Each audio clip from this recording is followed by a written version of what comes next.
and go. Good morning, or afternoon, or evening, depending on where you're streaming from.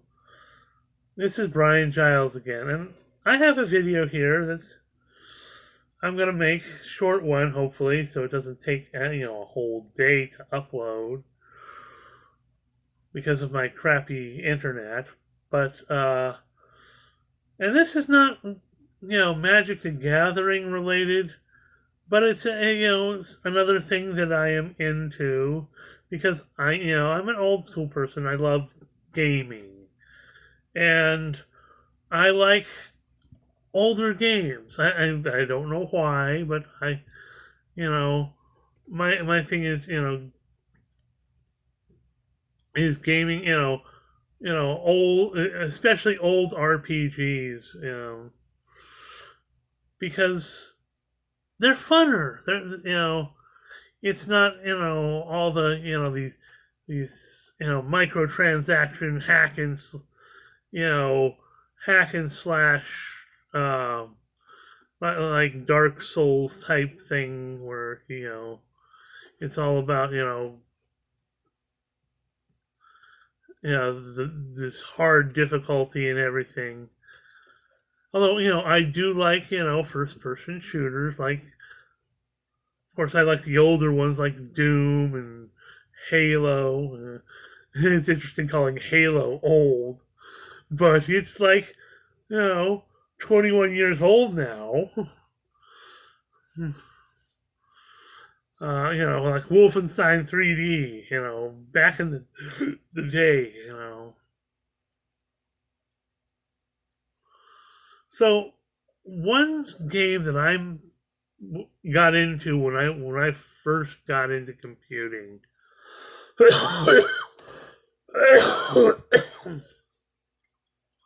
when I got my own computer was this really interesting game called Angband. Now, Angband has its origins way, way back, even into the 80s and whatnot.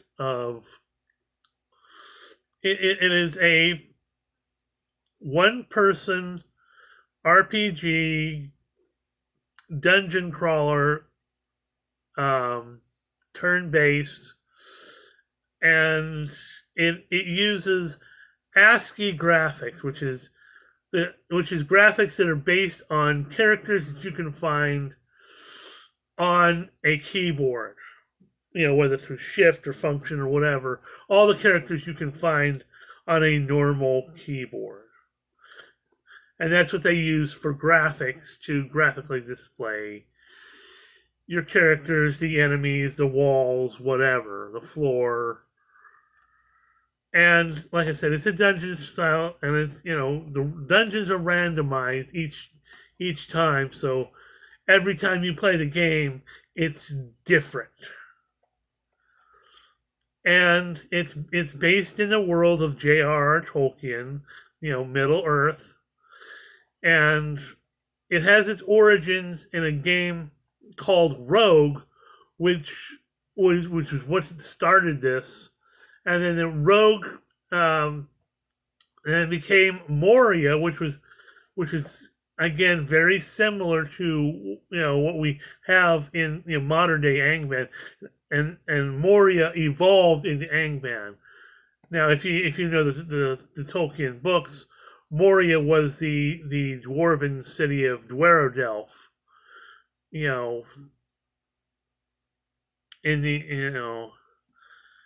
in the Misty Mountains.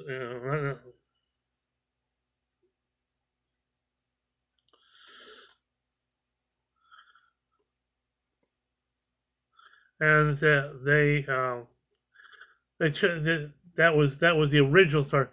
Now, Angband, because most of you haven't read, something like Silmarillion, you don't know what Angband is, unless you paid attention in the movies, in the Hobbit movie where they mention, or not the Hobbit, excuse me, that was the Lord of the Rings. No, it was the Hobbit movie. You know, where they went to Angband. Angband was a fortress in the north, uh, from where Morgoth. Now, those of you that know the Lord of the Rings, the movies, and Sauron was just an underling of Morgoth. Morgoth was one of the original 7 gods that helped create Middle Earth and became the adversary to the other gods, and especially Eru Iluvatar, which was the head of the gods. And Morgoth and his what you would call kind of like an angel type underling, Sauron. They created Angband, and from Angband, it was his fortress, and Morgoth. So Morgoth is the final boss in this game. There's 100 levels in this game, and you get all these you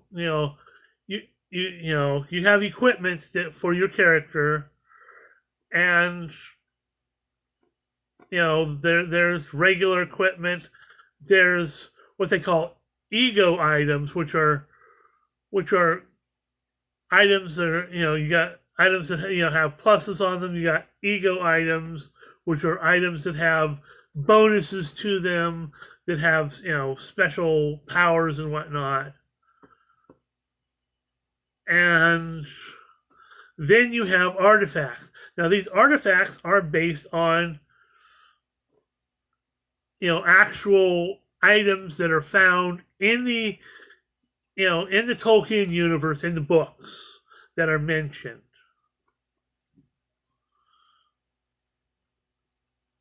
Or at least they reference things that are mentioned in the books, like some of the weapons are like weapons of some of the 7 gods and whatnot. And you have you don't have like the dwarven rings or the rings of the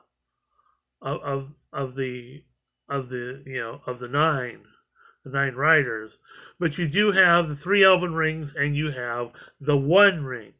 Now the 1 ring can only be gotten if you defeat Sauron on level 49. Sauron is the underboss of the game, and he's no joke.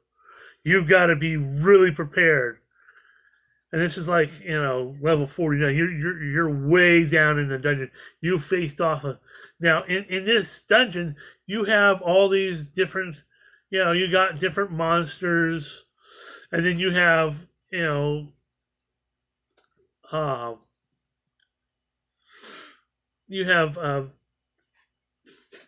various uniques. Now, originally, they because they didn't think that they had a lot of uniques from the Tolkien universe in this game, they did add some D&D ones, but now they've come out and in with the movies, and they've come out with some other creatures that that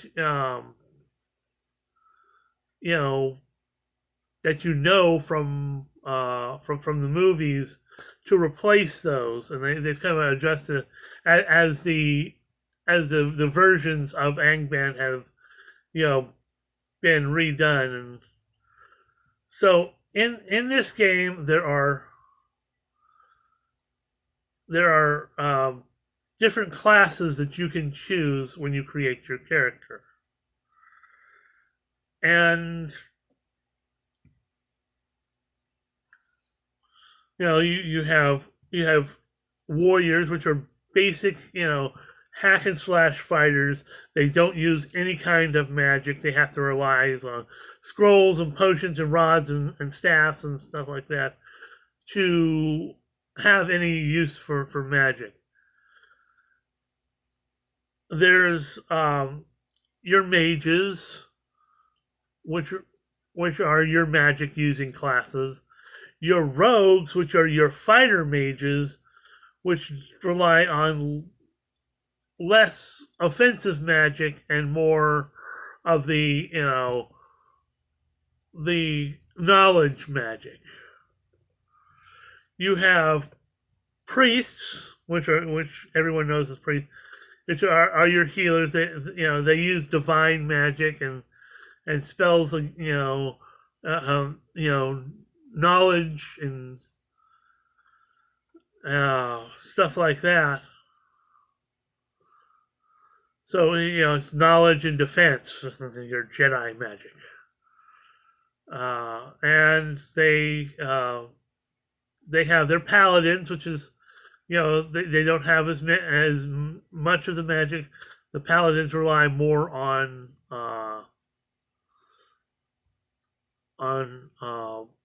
fighting.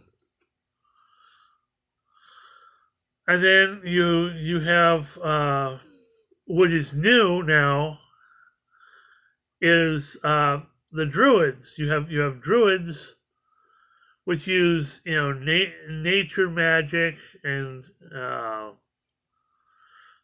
stuff like that. And then you have rangers, which are which again use more fighting than the nature magic. But they still have that nature magic, that they use. So when I was playing, this morning, now I'm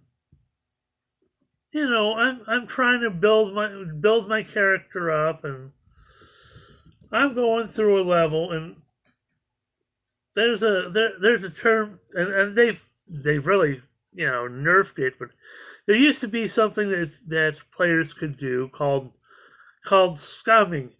You could go up the stairs and down the stairs because, like I said, these dungeons are randomly generated each time you go up and down stairs. Because like I said, it's different play every time you play the game. So you go up the stairs, down the stairs, and it randomly generates the dungeon. It used to be that using the cheats you could know what was on the level, and you could go and find your ego items or your artifacts to really bling out your character real quick. You can't do that as easy now because you have to wait a certain time for the cheat to tell you, and it doesn't tell you what's on the level. It just gives you a number that represents the value of items on the level. And so I'm playing this morning, and I'm just going through, and I'm fighting, waiting for the thing to tell me what value of things are on the level, and I come across a common enemy called a witch, which now reminds me that I had forgotten one type of class because they like I said, they had recently, changed it where they've had, they split up the classes. It used to be just, your warriors, your mages, your mage classes, and your priests classes, but now it's warriors, mages, priests, druids, and then there's necromancers, which are use dark magic, and they you can summon the skeletons and undead and whatnot, and then they have blackguards, which are kind of your dark rogues and whatnot. So I was facing off a class like that called a witch. It was like a dark necromancer type class, and it was a fairly for I was on the 10th level. It was a fairly common enemy for that level, fairly easy for me to defeat. Just a couple 3 hits, and it's It's dead. Now these enemies, depending on what they is, that they can drop certain treasures, and it's randomly generated as to what they can drop. Certain enemies can drop good treasures, which are anything that have bonuses on them, or either like ego items or whatnot. And then certain enemies can drop very good treasures, like they'll drop artifacts or whatnot. And some of them can like I said, drop multiple treasures. So a witch can drop a good treasure, and it's randomly generated. And I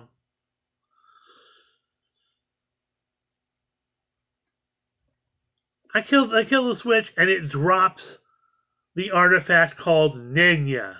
Now, if you're into Lord of the Rings, you know what Nenya is. Nenya is one of the 3 elven rings. The 3 elven rings in Lord, those are the the 3 elven rings are the 3 rings that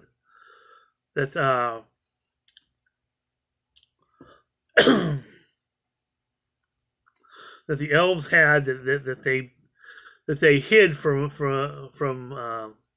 Sauron when he created the One Ring.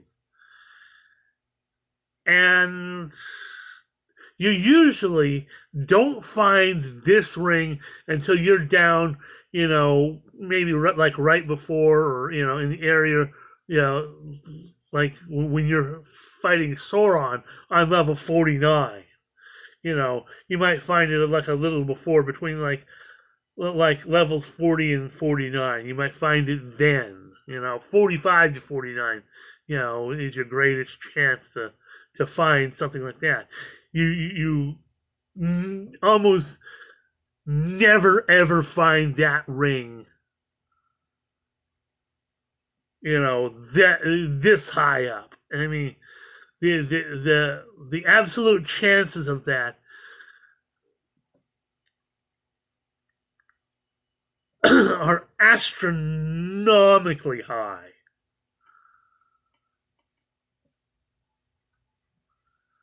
Or of you not getting that ring at this level. It's like there's absolutely no way. It's almost impossible. So this morning I got that, and I was playing my druid character, and that was amazing. And maybe one day when I have more time and I'm taking less time to explain things, I might be able to show you some gameplay. But for now,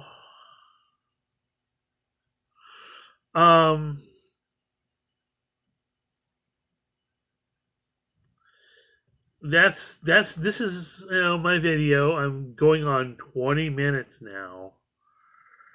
So I'm almost at 19 minutes. So I'm gonna kind of wind things down. That was my holy crap moment of the morning, and I wanted to share it with you guys. And if you guys need any more information, you can always email me. My address will be in the description below. So you guys have a wonderful day, and I will catch you probably in another video coming up here, probably after Thursday, when spoilers start for Dominaria United, and we get all the info drop on all the next sets coming out next year that we don't know about. We know about Lord of the Rings. Again, this is, a fun tie-in to the fact that we're going to have the Lord of the Rings set next year. But my phone is approaching 20 minutes, so I'm going to say Peace, love, automatic weapons.